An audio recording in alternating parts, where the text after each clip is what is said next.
Hey guys, thanks for coming. Just a couple comments. We had our picture day. Just had, I believe, 8 practices. This next week is tough.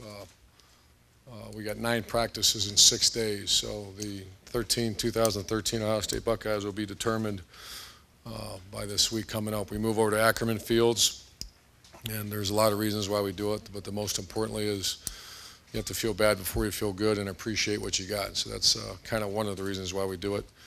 And then just the whole, I would like to kind of go away, but that's hard to do, you know, with all your video equipment, all your teaching facilities we have here. So that's why we do it. And the university's been gracious enough to let us use Ackerman Fields, and they're in pretty good shape, as good a shape as we want them. And then we come back. So once again, you have 9 practices coming up. The longer I'm in this 27th year, is I really do think the NCAA has done a good job managing practices as far as not being able to go back-to-back 2-a-days. So we've done a lot of thought went into our practice schedules to make sure that we treat the players the right way and still get a team ready to go, which is much more complicated than it's ever been, just with the safety of players. We're going to have an official come in on I want to say Monday or Tuesday, and he's going to discuss the new rule about the targeting of players and the ejection. We had one in practice already that a player would have got thrown out of the game. The official told me, and I just want to make sure everybody's on the same page. Every player on our team has an app on a video on their iPad that talks to them about the safety of tackling, and that's real. I think that's going to really be when he said that, when the official came up and goes, he's out, and I thought it was I didn't see that, and then we went back, and I think it would have been a matter of fact, we took that play and sent it to a group of officials, and they're going to report back to us when they come in from the Big Ten office on I think it's Monday or Tuesday. I can't exactly know, but just think about that. That's a game changer. And what's been told to us is we want to go into players low, not obviously above the. So I'm still learning it as well as I think the whole college football world will be. I don't want to say surprised, but that's not one to just go, okay, what's the next new rule? That's a big one.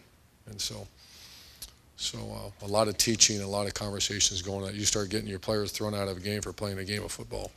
You know, like that hit, I look at it and I'm like, now was that really, it wasn't a targeting, lunging into a guy, which I agree with, but it's just simply the guy caught the ball and there was contact made. So I just want to make sure we do a good job teaching and make sure we do a good job of that. Quarterback Braxton had a very good scrimmage yesterday. Mechanically, he is much further ahead. We had Larry Karras, a good friend of mine, come visit our practice yesterday, and I just was talking to him, and obviously the man knows a lot of football, and he commented to me about just his comfort in the pocket and his mechanics. So Braxton has worked very hard. I was very impressed. There were some time throws in the scrimmage yesterday that there's no way that would have occurred unless they threw this summer. And so I really believe if we continue to develop a receiver, which we are, we have our top 3 guys. Philly, Evan Spencer's having his best camp. Much different player than he was a year ago. And Devin Smith are our top 3 guys going into it. 2 very good tight ends. And then we got some other skilled athletes with the Jordan Hall and then the tailback position, which is we have some depth there. The D-line is the offensive line. Taylor Decker has solidified himself as a starting candidate right now. If we were to play tomorrow, he's a starting right tackle. Andrew Norwell had a little plantar fasciitis issue, which he should be back Monday or Tuesday. He's fine. And Corey Lindsley still has a little sore foot from spring, but he'll be fine as well. He should start going, I think, Monday, Tuesday as well. So we haven't had all 5 guys in there together at once, and I'm anxious to do that because I think we could. That was a strength of our team a year ago, was our offensive line. Running back, I will go through running back. We have some depth, and that's a good thing. That's the best form of motivation, is recruit really well, and then when they show up, they have good players, and that's what they have. There's not a miss in that running back group. And you got Briante Dunn, you got Warren Ball, you got Jordan Hall, you got Dontre Wilson, you got Ezekiel Elliott, I believe. Is that it? If I missed one, I apologize. It's just we have good depth there right now. And that's going to give us some flexibility. Like Jordan Hall is going to be playing some H, a lot of H as well. So that's given us some depth. Rod Smith, I'm sorry, yes. Rod Smith's having an excellent camp. Yeah, there's no reason to. I just can read the headline. Urban Meyer forgot Rod Smith. I did not forget Rod Smith. Rod Smith's doing just fine. Doing just fine. Get a phone call from his family. Rod Smith is doing very good, Tim. Okay, he's having a good camp. Just want to clarify that. On defense, the guy, the defensive line is done. Mike Vrabel, he's attacking coaching the same way he attacked playing as a pro. You don't survive as long as he did in the National Football League unless you got an extremely good work ethic and very professional about your job. And he was a first-year defensive line coach, and you can tell he's a very experienced defensive line coach now. So I'm seeing some progress in technique and some of the things that we expect, and it has to happen. We just don't have very many older guys. I was looking at our middle two, our nose and our tackle. None of them are seniors. There's 6 of them right now, and they're all back. So I expect those guys to really develop. And the inside guys are Joe Hale and Mike Bennett. And then you have Tommy Shutt is really pushing those other 2 for a starting spot. And then you got Chris Carter, Billy Price, and a kid named Mike Hill who's coming on. I will announce Donovan Munger has qualified. Am I saying that right? He has qualified. He'll be here Wednesday. He has a health issue. He had a blood clot, so he will not play this fall. So he's not been cleared to play, but he's going to be in school, and I believe he gets here this week, which is good to get him here and get going. And he just had to get cleared by the clearinghouse, which he did. Okay, defensive end, you got Noah Spence is really doing well. He didn't scrimmage particularly as good as he's been practicing, but him and Adolphus Washington are potential candidates for all conference someday. Maybe not this year, but someday. And then you got Steve Miller, Rashard Frazier, and the other one, Joey Bosa is another player that's going to, I imagine he'll play this year. We're playing around with him inside as well as outside. And I'm missing one defensive end. Who am I missing behind Adolphus? Jamal Marcus, and there's one other one. I said Steve. Who's that? Tyquan Lewis. Yeah, that's him. Thank you. Coach, study your roster before you come to a press conference. It's our 3rd media day in like 2 weeks. You think I'd have our linebackers? You got Shazier's had a good day. He's had a good day yesterday, and he's shown some leadership. The Mike linebacker is Curtis Grant, and he's backed up by Mike Mitchell right now and Joe Berger. That's how we're going to go with that spot. And they're doing good. They're doing good. Nickel is going to be right now Tyvis Powell, and then the Sam linebacker is Josh Perry. And then the safeties and corners. They're doing good. Our Australian, I don't know if they had a chance to meet him yet. Today. You get a chance to talk to the man from the Outback. He is a very talented young man. He's 21 years old, played Australian rules football. He is a really talented punter, and he's going to give us some flexibility. He's very athletic. He's fast, and he can get on the, I didn't know this until I watched him do it, but the way they pass in Australian rules football is they kick it to him. So he can, if you want to run a square, and he can probably hit you on a punt. He's really a talented guy. But just is a joy he's really, really fun to coach. You'll have some fun with him today. Drew Basil's doing really good. He's a stud. He's a grown man playing the game of college football, which is kind of fun to coach. Anything else? Any questions for me? Returner? There's a plethora. We're good right now. I remember there was a time last year where we're looking for returners and we couldn't find any. Now there's a fight for them. And I think Jordan Hall, Dontre Wilson, Roby, James Clark is a guy that I don't know if I mentioned. He's doing very well, very talented guy. And Philly Brown is the punt returner, but he's also got some pressure behind him because we got some guys that can return. I'd be really disappointed if our return game's not really good this year, which I would grade it very poor in the kickoff return last year. And punt return pretty good. I think we hit 2, and we expect more than that. Bill. I know as a coach you just think about the next rep, the next practice, but how different is the feeling around here knowing that everything is available for the whole game, national championship? I don't feel it, Bill. I think that's a good question today that you'll ask the players, and I did meet with the players. That I want to make sure that you get some young. We are going to let the freshmen speak, and usually freshmen don't. They just instead of thinking it through. And so our goal is to compete for championships in November. And the cool thing was last year after they told us we could, that was the same goal we had a year ago. So I don't feel it.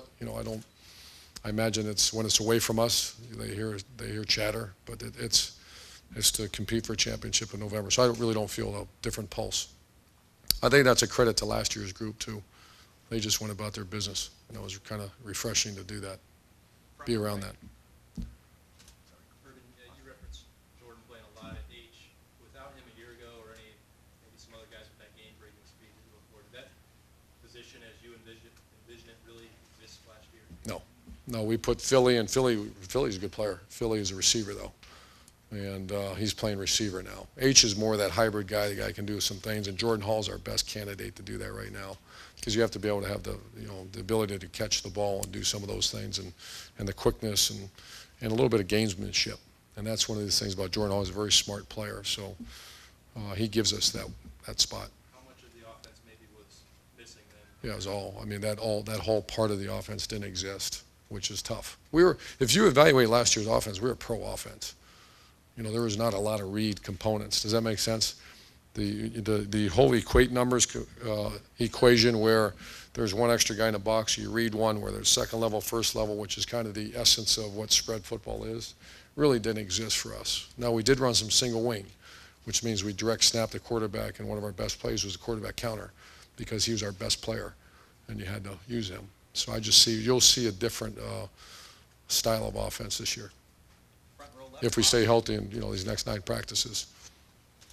Excuse me.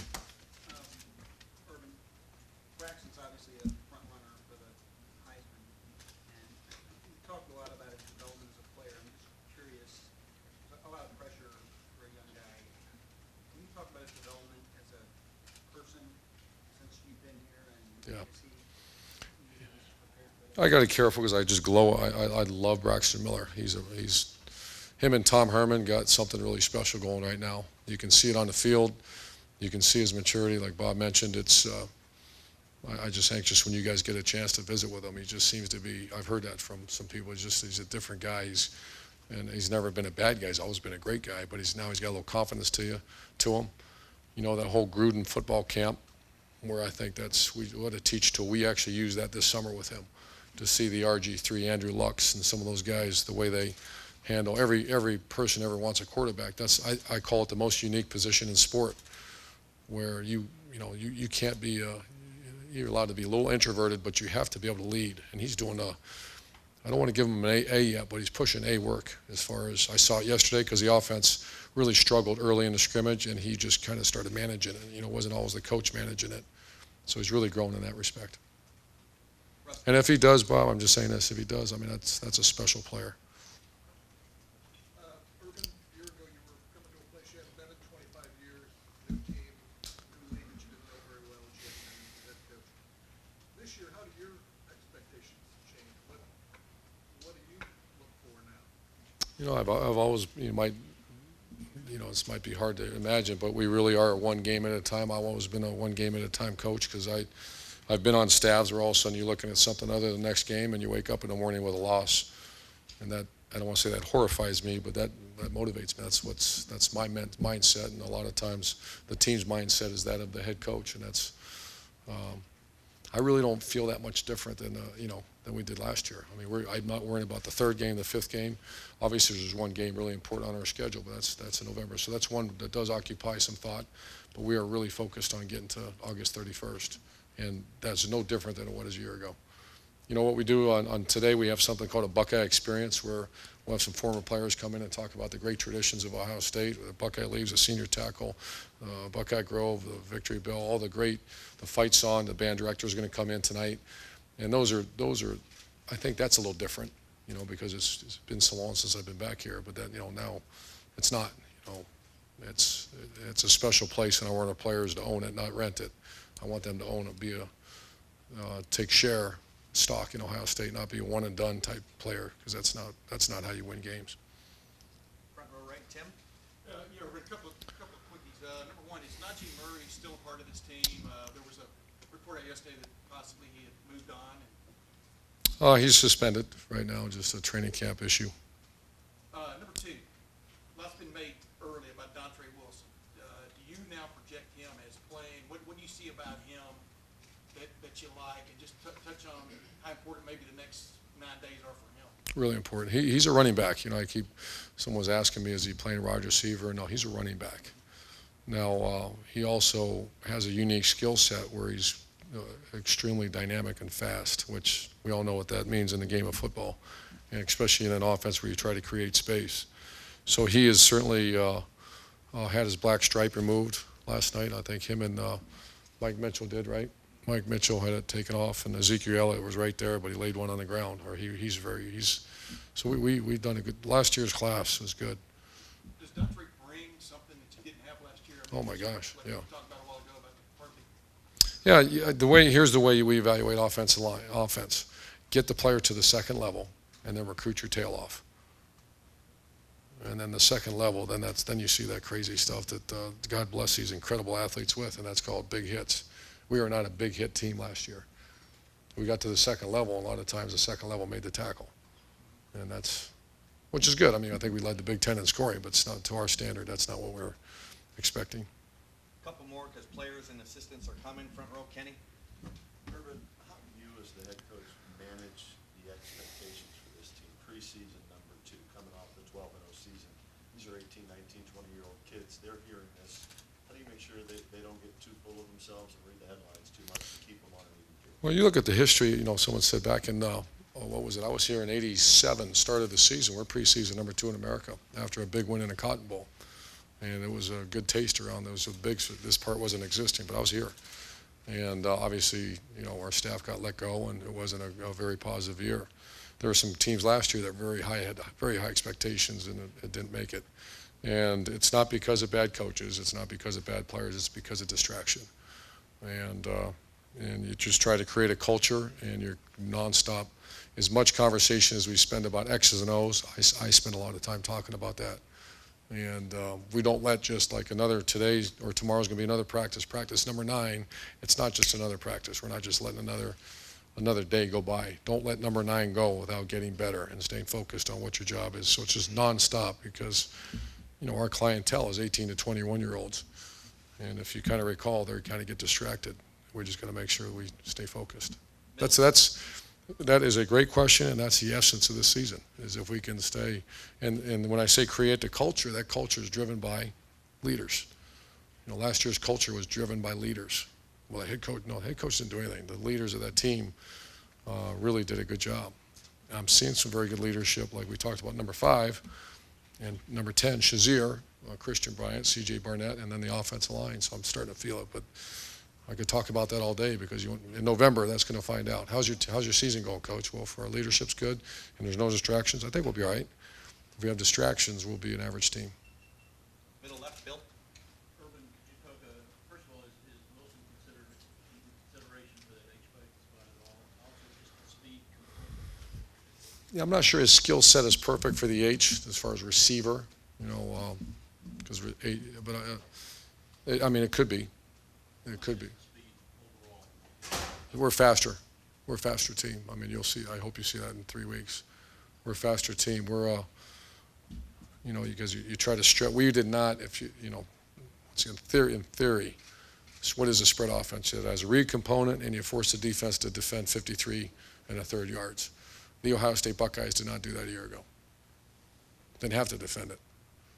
And then obviously you got the vertical component and that's all speed. That's creating space and guys in space doing the things with the ball. And I'm seeing more of that. Like Evan Spencer right now is playing much faster than he did a year ago. 2 more questions. Doug? Urban, when you have a team that had success last year and has a lot of guys back, what is the expectation or the hope with the freshman class in taking a team from this level to that level? Is that Well, the 06 team did that in Florida. The 06 team injected a bunch of speed and playmakers into that 2006 team. I see very similar qualities. That's the only, that's one of those classes that you're like, you watch our practice, you're like, you look again and see what number that is. And I feel that same way, certainly on offense, that I feel a little bit of a jolt that's really going to help us. Our theory is you don't redshirt, you play. We're not saving them. Guys go play. We recruit you. We tell you you're going to play, and if you don't play, it's because you're not good enough. It's not because we're saving you for 5 years down the road. That's a little different lineman. Because lineman like Evan Lyle is going to be a very fine player, but he's just not physically ready yet. But the skilled athlete, Garyon Conley is a guy that's made an impact already. there's a chance he could be on the field for us. You got Cam Burrows and Eli Apple. So we got some guys that are, and once again, if they play, we're not holding them back. Last question, Dave? Has Devon Bogard been medically cleared, Coach? Yeah, he had a little hyperextension, so his hamstring, he had a little, I think he missed 2 days. He should be ready to go tomorrow. Coach Paul, Von Bell, is he also factored Yeah. in at that star position? You talk about Yeah, yeah, he is. He's got to get more physically developed. Wonderful play, wonderful kid. He's going hard. He's not big enough right now to. We're not sure if that's his spot or we'll move him, but he's going very hard. Coach, thank you very much. Thanks, guys.